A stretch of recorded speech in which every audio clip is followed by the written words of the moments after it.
There's a story many years ago of an elementary school teacher. Her name was Mrs. Thompson. As she stood in front of her fifth grade class on the very first day of school, she told the children a lie. Like most teachers, she looked at her students and said that she loved them all the same.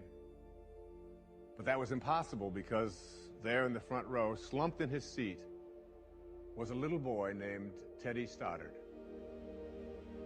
Mrs. Thompson had watched Teddy the year before and noticed that he didn't play well with the other children, that his clothes were messy and that he constantly needed a bath. Teddy could be unpleasant. It got to the point where Mrs. Thompson would actually take delight in marking his papers with a broad red pen and making bold X's and then putting a big F at the top of his papers. At the school where Mrs. Thompson taught, she was required to review each child's past records, and she put Teddy's off until last. However, when she reviewed his file, she was in for a surprise. Teddy's first grade teacher wrote, "Teddy is a bright child with a ready laugh.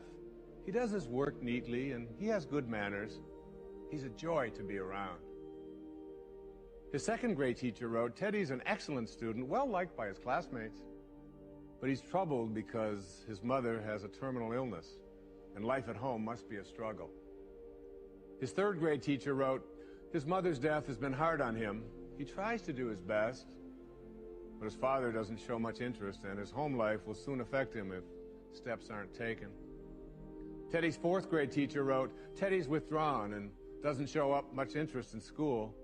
He doesn't have many friends, and sometimes he even sleeps in class." By now, Mrs. Thompson realized the problem, and she was ashamed of herself.